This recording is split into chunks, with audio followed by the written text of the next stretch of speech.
amamos, Senhor.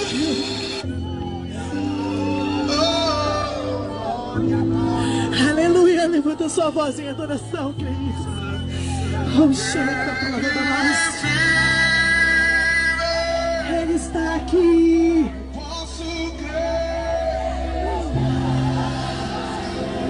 Adore Ele, adore Ele. Tudo é por Ele, tudo é pra Ele. Todas as coisas é por Ele. Comece a ministrar.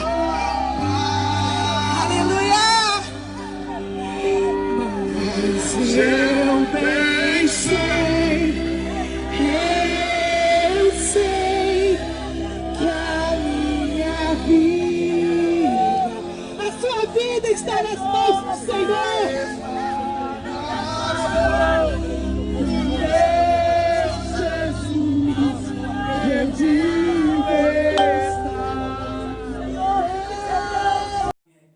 प्रभु के नाम की महिमा हो। जितने भी लोग इस वचन को सुन रहे होंगे और उन वचनों को पवित्र शास्त्र में देख रहे होंगे, ये वो वचन जैसे कि वैसे ही हमारे समय में पूरा हो रहा है। प्रभु के नाम की महिमा हो। आज भी हमारे समय में एक वचन को परमेश्वर पूरा कर रहा है। वो वचन को हम ध्यान करते इस सभा को हम आगे बढ़ाएंगे। यिर्मयाह की पुस्तक 14 अध्याय 11 वचन में परमेश्वर यहाँ पे एक वचन को परमेश्वर ने कहलवाए हैं, जो इस प्रजा के लिए तुम प्रार्थना मत करो ना उपवास करो बोल के एक कठिनता से एक प्रवचन को एक भविष्यवाणी को परमेश्वर ने उनके मुंह से कहलवाया है। यिर्मयाह की पुस्तक 14 अध्याय 11 वचन। फिर यहोवा ने मुझसे कहा, इस प्रजा की भलाई के लिए प्रार्थना मत कर। नीचे चाहे वे उपवास भी करे तो भी मैं इनकी दुहाई न सुनूंगा। चाहे वे उपवास करे मैं इनकी दुहाई नहीं सुनूंगा। और चाहे वे होम बलि और अन्न बलि चढ़ाए तो भी मैं उनसे प्रसन्न न होऊंगा। मैं तलवार और महगी और मरी के द्वारा इनका अंत कर डालूंगा। देखो तलवार Nós amamos, Senhor.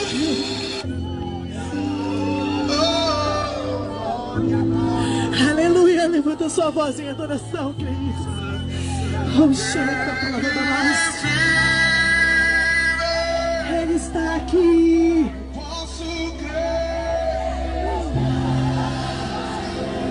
Adore Ele, adore Ele. Tudo é por Ele, tudo é pra Ele. Todas as coisas é por Ele. Comece a ministrar. Aleluia. Mas eu bem sei que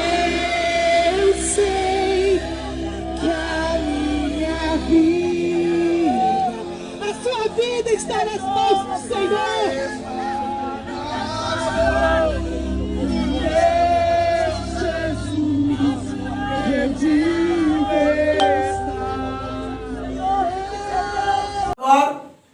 महंगाई और मरी, ये तीनों बातें हमारे समय में पूरा होते हुए दिखाई दे रहा है। प्यारे लोगों, अभी इतना कठिनता से परमेश्वर ने इस भविष्यवाणी को क्यों यिर्मयाह भविष्यवक्ता के जरिए कहलवाए बोलने से, क्योंकि ये जो प्रजा जो है, ये प्रजा परमेश्वर की दृष्टि में कुकर्म और पाप और बुराई करने का स्थिति को इस संसार भर में आरंभ हो गया था। प्यारे लोगों, इसलिए इस संसार भर में व्यभिचार, गंदे काम, लुच्चेपन, पाप, बुराइयां, अन्यायियां देखकर परमेश्वर ने इस भविष्यवाणी को परमेश्वर ने कहलवाए। यहाँ पे बोल रहा है कि तुम प्रार्थना करके उपवास भी करने से भी मैं इस प्रजा के ऊपर में कोई प्रकार का मैं दया नहीं करूंगा बोल के यिर्मयाह भविष्यवक्ता के जरिए कहलवा रहे। आज संसार भर में हर कलीसिया में हर स्थान में उपवास कर रहे हैं, प्रार्थना कर रहे हैं, ये महामारी जाने के लिए, मरी जाने के लिए, महंगी जाने के लिए, ये अकाल समाप्त होने के लिए बहुत जगह पे टाट ओढ़कर प्रार्थना कर रहे हैं। पर ना तो कोरोना वायरस का कुछ भी क्षण थोड़ा भी कम हुआ है और ना ही उसमें से कुछ भी घटा है। वो जैसे कि वैसे वो मरी फैलते हुए जा रही है, क्योंकि यिर्मयाह भविष्यवक्ता ने किया हुआ भविष्यवाणी आज हमारे समय में पूरा हो रहा है। इसलिए ये वचन को जितने लोग भी सुन रहे होंगे, ये वचन को परमेश्वर ने कई हजारों साल पहले परमेश्वर ने भविष्यवाणी किए थे, और उस भविष्यवाणी के अनुसार आज 12 वचन में हम ध्यान करने के समय पे 14 का 12 में यिर्मयाह वहां पे उपवास भी करेंगे, दुआई नहीं सुनेगा बोल रहा। होम बलि और अन्य बलि चढ़ाने से मैं प्रसन्न नहीं होऊंगा, तलवार और महंगी और मरी के कारण इनका अंत कर डालूंगा बोल के परमेश्वर ने कह दिया है। प्यारे लोगों, अभी तलवार चलने का दिन आरंभ होने वाला है। आज चीन हमारे भारत देश के से क्या कर रहा है, मुठभेड़ करने के प्रयत्न कर रहा है। प्यारे लोगों, एक तरफ से पाकिस्तान हमारे भारत देश से लड़ाई कर रहा है, ये क्या बोलने से तलवार चलाने वाला काम है।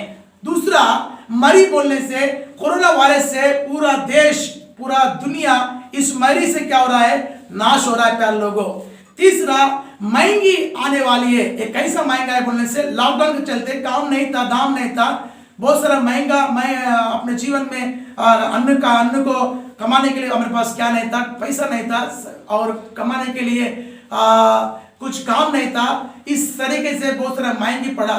और तीसरा बोलने से क्या है बोलने से, आज संसार भर में टिड्डियों का जो हमला फसलों के ऊपर में हो गया है, खेतों पे हो गया है, पेड़ पौधों पे हो गया है, जो परमेश्वर के वचन के अनुसार में वो सब फसल को और वो खेतों को बर्बाद करने के कारण अब संसार भर में आने वाले दिनों में क्या होगा, ज्यादा से ज्यादा महंगाई बढ़ेगी। इससे मैं क्या करूंगा, अंत को कर डालूंगा बोल के 12 वचन में स्पष्ट बता रहा है परमेश्वर। पढ़ो, चाहे वे उपवास भी करे, चाहे वो उपवास करे, तो भी मैं इनकी दुहाई न सुनूंगा, तो भी मैं इनकी दुआई नहीं सुनूंगा। और चाहे वे होम बलि और अन्न बलि चढ़ाए, चाहे वो होम बलि और अन्न बलि भी चढ़ाने से, तो भी मैं उनसे प्रसन्न न होऊंगा, मैं उनसे प्रसन्न नहीं होऊंगा।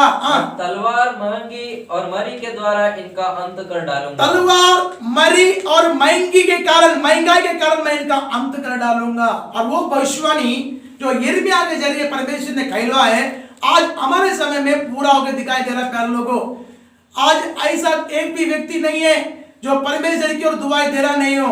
आज संसार भर में ऐसा कोई कलीसिया नहीं होगा जिस जहां पे जो सेवक लोग टाट पहनकर प्रभु से प्रार्थना उपवास करके नहीं कर रहे हो। क्या वो महंगाई जारी है? क्या मरी कम हो रही है? क्या आज युद्ध के जो सिम्टम्स दिखाई दे रहे हैं हमारे समय में, क्या वो सब परमेश्वर के कहले हुए भविष्यवाणी नहीं है? हमारे समय में ये भविष्यवाणियां क्यों पूरी हो रही बोलने से हमको जागरूक होकर प्रभु के आगमन के लिए तैयार होना चाहिए। हालेलुया।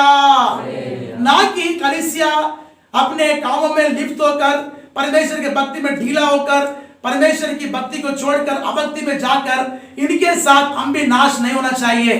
क्योंकि धर्मी जन विश्वास के कारण अपने प्राण को बचा लेगा। प्यारे लोगों, हम अपने जीवन को बचाने के लिए परमेश्वर के प्यारे लोगों, इन सारे घटनाओं को देखकर परमेश्वर को अधिक से अधिक हम प्रेम करके उसके सम्मुख में विदित करने का समय है। प्रभु के नाम की महिमा हो।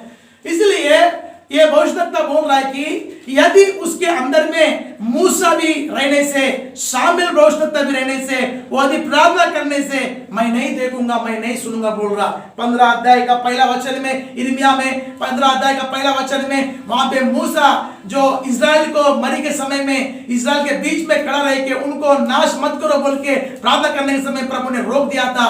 मगर अब क्या बोल रहा मालूम है, मूसा भी रहने दे या शामिल रहने दे, मैं नहीं सुनता बोल रहा। पढ़ो, फिर यहोवा ने मुझसे कहा, यदि मूसा और शमूएल भी मेरे सामने खड़े होते, तो भी मेरा मन इन लोगों की ओर से और न फिरता। इन लोगों के ऊपर मेरा मन नहीं लगेगा और नहीं फिरता था। इनको मेरे सामने से निकाल दो, इनको मेरे सामने से निकाल दो कि वे निकल जाए। प्रभु के नाम की महिमा हो।